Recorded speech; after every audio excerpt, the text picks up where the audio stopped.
Assalamualaikum warahmatullahi wabarakatuh. Alhamdulillahirabbil alamin wassalatu wassalamu ala asyrafil anbiya'i wal mursalin nabiyina Muhammadin wa ala alihi wa ashabihi wa man tabi'ahu ila yaumiddin amma ba'd. Fa ya ibadallah usi bi nafsi wa iyyakum bi taqwallah faqad fazal muttaqun. Kaum muslimin wal muslimat yang dirahmati Allah, puji syukur kita aturkan kehadirat Allah Subhanahu wa taala.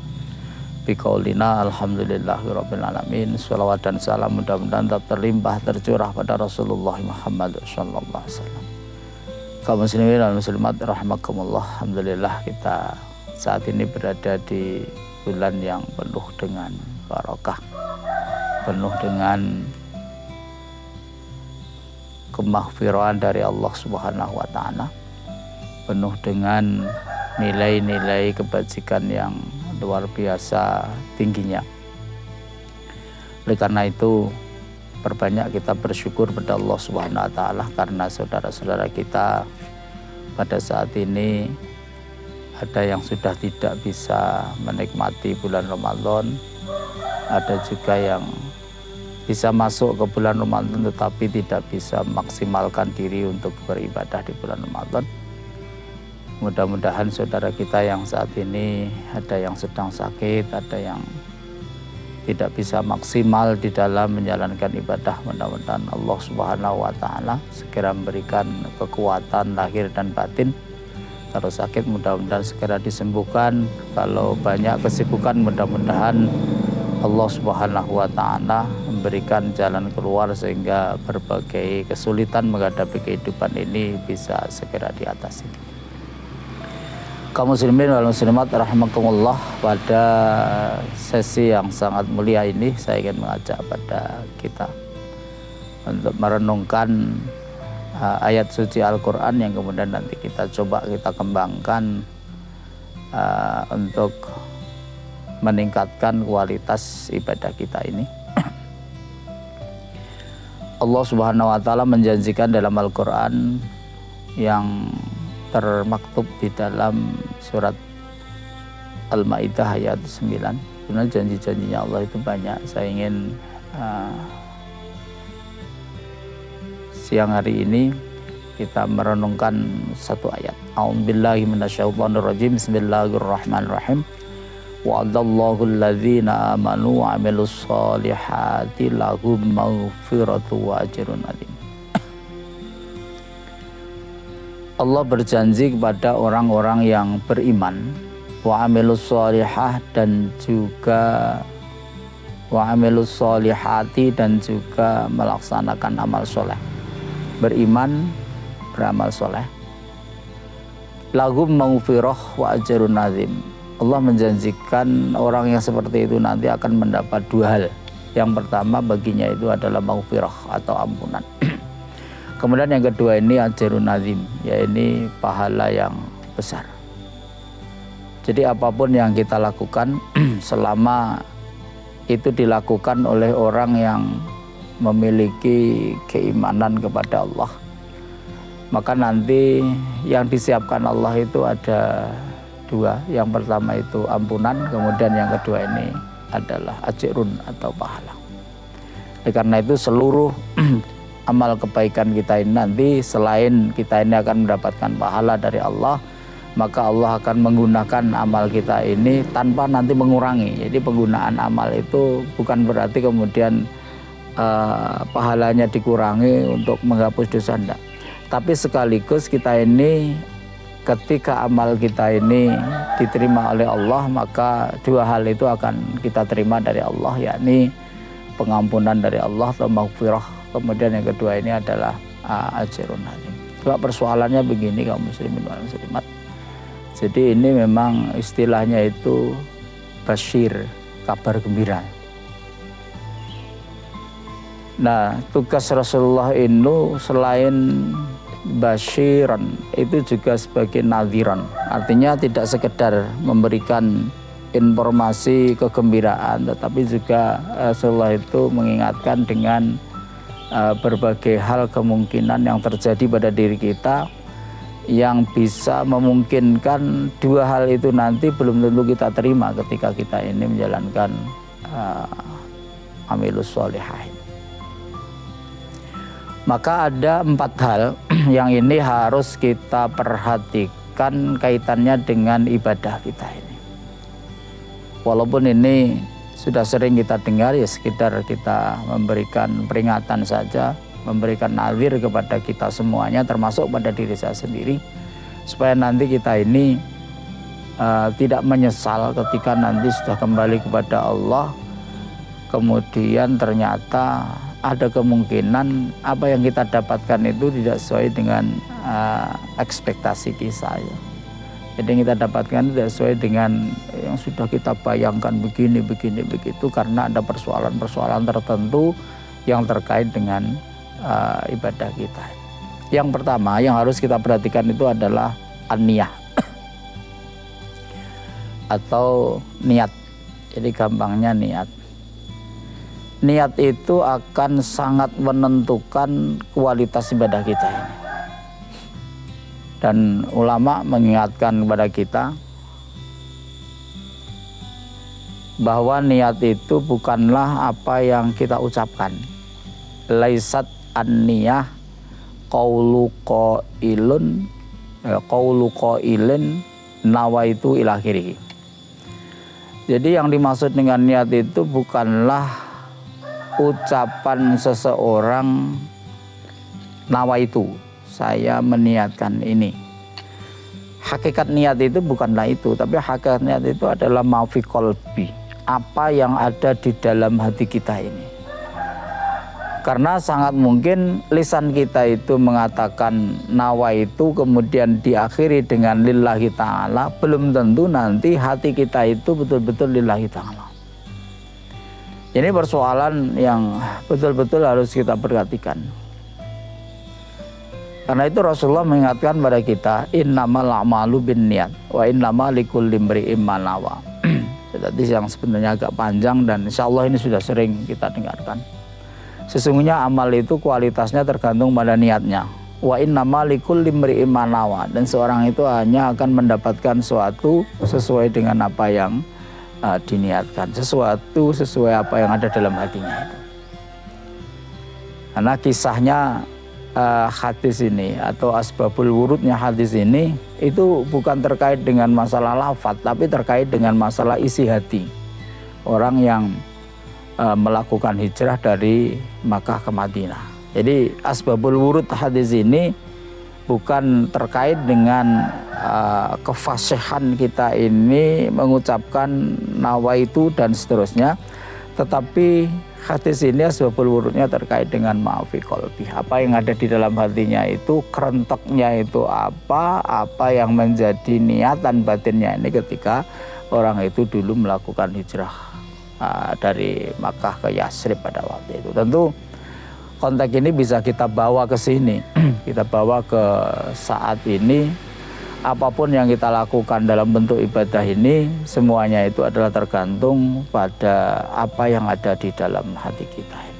Contoh yang mungkin sering kita dengarkan, yang ringan begitu saja, kalau misalnya kita ini berpuasa, kemudian nun sewu niate misalnya saya berpuasa neng batine ngono ki neng muga-muga engko lek wis awal iki bisa langsing misalnya seperti itu. Kemudian pakaian-pakaian itu bisa dipakai.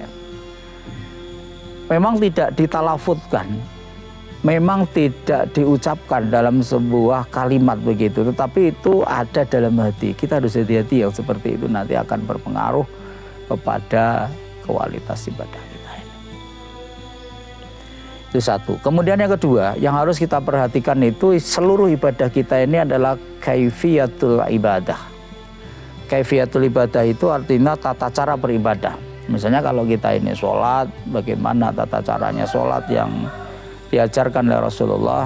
Misalnya kita ini wajib untuk tumakninah setiap gerakan. Karena tumakninah ini menurut para ulama ini termasuk bagian dari ruknus sholat. Imam Syafi'i mengatakan di antara 13 rukunnya sholat itu salah satunya adalah tumakninah. Sehingga ketika orang ini tidak tumakninah, ini bermasalah. Karena apa? Apa yang dilakukan itu tidak sesuai dengan apa yang dilakukan oleh Rasulullah. Ini monggo kita renungkan bersama. Kalau kita misalnya kita ini puasa begitu, maka kita juga harus hati-hati. Karena Rasulullah itu pernah memberikan nazir kepada kita ini, memberikan peringatan pada kita ini, yakni dengan sebuah hadis, kam min shaimin laisa lahu min syiyamihi ilal ju'. Banyak orang yang berpuasa, dia tidak mendapatkan apa-apa kecuali lapar dan dahaga. Jadi puasanya itu adalah sah menurut ketentuan syariat, tetapi dia itu tidak mendapatkan apa-apa dari puasanya. Ini yang harus kita hati-hati, terutama kita ini yang sedang melakukan puasa. Ada banyak hal yang oleh Rasulullah disampaikan supaya kita hati-hati, dan sampai nanti apa yang kita lakukan ini merusak nilai, bukan merusak amalan secara umum begitu. Artinya tidak akan sampai pada titik membatalkan, tetapi hanya pada, bukan sekedar hanya, itu sesuatu yang sangat berat sebenarnya, itu bukan hanya, tetapi sangat membahayakan terhadap amal kita. Misalnya sewu pagi-pagi atau siang-siang kita ini kayak ini rasan-rasan, kemudian di saat puasa itu kita memfitnah orang lain, kita ini bertengkar dengan orang lain, kemudian kita ini tidak jujur, kemudian kita banyak melakukan maksiat. Ini kita hati-hati, walaupun tidak membatalkan puasa, tetapi ini akan bisa membatalkan nilai puasa kita ini. Kemudian yang ketiga yang harus kita perhatikan itu adalah al-ikhlas fi qalbi, keikhlasan yang ada di dalam hati kita ini. Keikhlasan itu biasanya letaknya itu pasca ibadah. Artinya letaknya itu setelah ibadah. Walaupun kadang-kadang keikhlasan itu juga nempel pada niat itu. Tetapi keikhlasan ini sering terjadi ketika ibadah kita ini nanti sudah selesai. Kita nanti menjadi orang yang ikhlas atau tidak, itu nanti akan bisa dilihat ketika kita ini sudah selesai ibadah. Makanya peringatan dari Al-Quran dan juga dari Rasulullah terkait dengan masalah ikhlas ini adalah pasca ibadah. Misalnya begini, Allah Subhanahu wa taala menyampaikan dalam Al-Quran, a'udzubillahi minasyaitonirrajim, la tubtilu shadaqatikum bil manni wal adza. Jangan kamu batalkan pahala sedekahmu itu bil manni, dengan kita ini menyampaikan kebaikan dalam bentuk sedekah itu kepada orang lain, wal adza, dan juga menyakiti hati orang lain. Nah, apa yang kita lakukan ini adalah pasca ibadah. Jadi kalau ibadah kita ini kita sampaikan pada orang lain, kita sedekah ke sana, kita puasa dengan terang-terangan menyampaikan kepada orang lain dengan penuh kebanggaan, kita sholat dan sampaikan pada orang lain dengan penuh kebanggaan, kecuali kalau memang ada tujuan-tujuan khusus yang itu tujuannya itu syariah. Misalnya mendidik anak kita supaya anak kita puasa, mendidik anak kita supaya anak kita itu menjadi tertib sholat. Nah, ini ada tujuan khusus. Tetapi kalau secara umum itu ada semacam kebanggaan pada diri kita ini, kemudian kita sampaikan kepada orang lain, ini sangat berbahaya. Wal adza, dan juga menyakiti orang lain. Menyakiti orang lain ini adalah apa yang kita lakukan pasca ibadah. Jadi misalnya kita sedekah sesuatu pada orang lain, ketika kita ketemu dengan orang lain, maka kita ini misalnya membanggakan diri, kemudian menyinggung perasaan orang yang menerima sedekah kita ini, yang itu akan bisa membahayakan kualitas dari sedekah kita.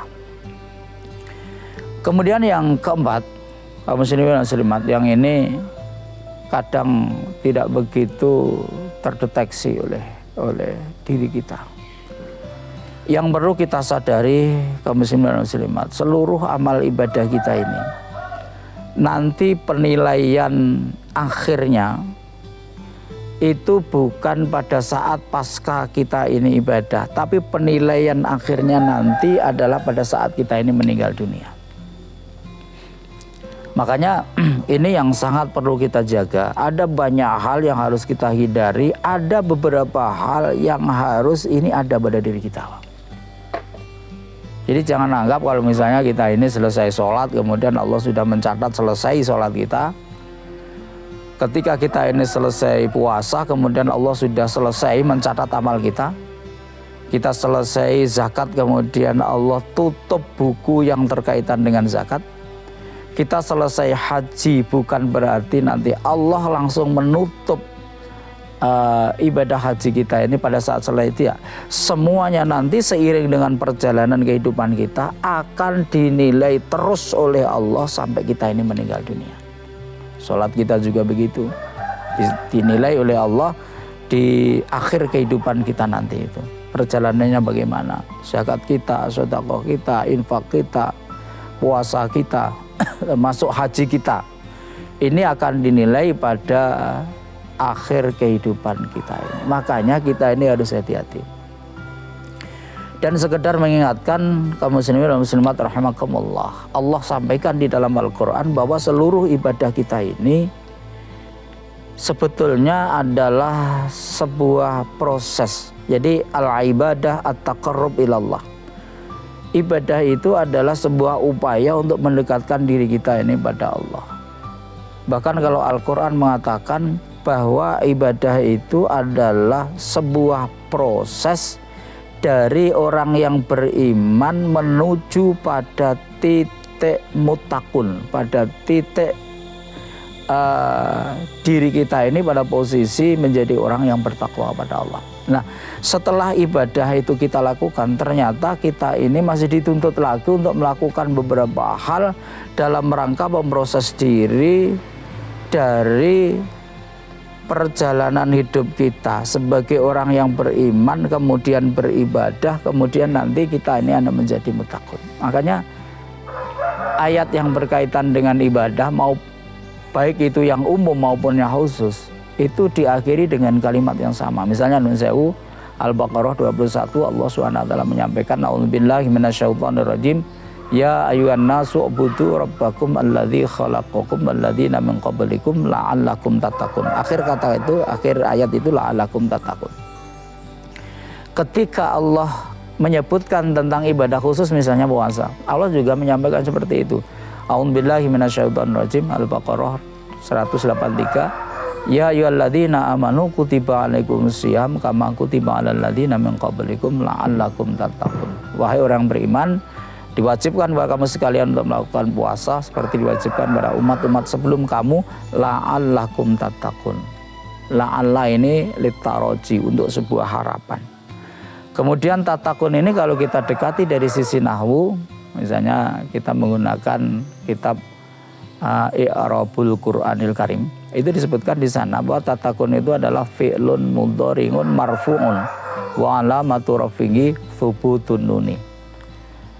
Bahwa tattaqun ini adalah fi'il mudhari', sebuah kalimat yang menunjuk makna pekerjaan yang masih berproses. Jadi bukan pekerjaan yang telah berlalu, tapi pekerjaan yang masih berproses. Dia dalam posisi rofa, dan tanda rofanya itu adalah tetapnya nun yang ada di belakang itu. Karena sebuah proses, jadi ibadah ini sebuah proses, tentu nanti ada yang dituju. Yang dituju ini adalah posisi mutakun, bertakwa, itu yang dijamin lah Allah masuk surga. Nah, di dalam proses ini ternyata kita ini diperintahkan oleh Allah setidaknya tiga hal yang harus kita lakukan. Satu, alladzina yunfiquna fis sarra wad dharra, orang yang beribadah, apakah itu sholat, puasa, zakat, haji, ini harus menciptakan dirinya itu sebagai orang yang senantiasa siap untuk berinfak, siap untuk menafkahkan harta kita ini baik dalam posisi lapang maupun kondisi. Kita penaknya matur begitu, jadi orang yang sudah beribadah ini ojo sampai jadi wong cetil, penakane ngaten. Jadi wong lomo. Karena apa? Lomo itu akan mempermudah proses kita ini menjadi orang yang bertakwa. Tapi kalau cetil, meskipun nun sewu sholatnya tertib, jamaahnya tertib. Tapi kalau kita ini bakhil terhadap harta, maka ini diri kita ini sebetulnya mempersulit diri kita sendiri ini untuk mencapai kualitas takwa. Yang kedua yang harus kita perhatikan, yang ini bisa untuk menghambat proses itu, adalah bagaimana hubungan kita ini dengan orang lain. Karena digambarkan di dalam Al-Quran, wal hadiminal ghaidha wal afina anin nas. Jadi kita ini diperintahkan oleh Allah untuk siap senantiasa memberikan maaf pada orang lain. Artinya apa? Ketika kita ini sudah melaksanakan ibadah dengan khusyuk dan sebagainya, nah kemudian kita ini dituntut oleh Islam itu untuk bagaimana diri kita ini memerankan diri menjadi orang yang bermanfaat bagi orang lain. Yang pertama ditandai dengan siap untuk memaafkan orang lain. Jadi kalau misalnya kita ini masih punya rasa dendam, masih punya rasa tidak suka kepada orang lain, iri kepada orang lain, tidak memaafkan orang lain, maka sebetulnya diri kita ini menghalangi diri kita ini dalam memproses diri kita sendiri ini untuk menjadi orang yang bertakwa. Makanya seluruh apa yang ada dalam hati kita ini, kalau misalnya kita masih punya rasa benci, dendam kepada orang lain, maafkanlah semuanya itu.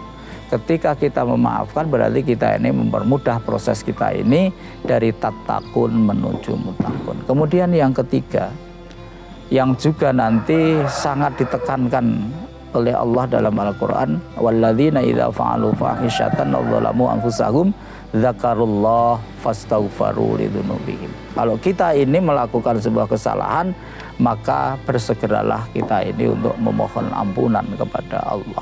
Meskipun setiap kebaikan kita ini digunakan oleh Allah untuk memaafkan, untuk memberikan maghfirah kepada kita, tapi Allah masih memerintahkan kepada kita ini secara khusus untuk memperbanyak kita di dalam memohon atau meminta ampunan kepada Allah Subhanahu wa taala. Makanya ada juga ayat yang mengatakan sari'u ila maghfiratin min rabbikum, bersegeralah kamu sekalian itu untuk mendapatkan ampunan dari Rabb kamu sekalian. Kaum muslimin dan muslimat rahimakumullah, beberapa hal catatan ini mudah-mudahan menjadi bahan renungan kita ini, supaya nanti ketika kita kembali pada Allah Subhanahu wa taala, maka amal kita itu betul-betul nilainya itu tinggi, berkualitas tinggi, dan juga kita harapkan kualitas amal kita yang tinggi di hadapan Allah itu nanti akan berimbas kepada munculnya maghfirah yang sangat besar dari Allah Subhanahu wa taala. Amin ya rabbal alamin. Ada kekurangan, mohon maaf yang sebesar-besarnya. Billahi taufiq wal hidayah. Nasrun minallah wa fathun qarib. Basyiril mu'minin. Assalamualaikum warahmatullahi wabarakatuh.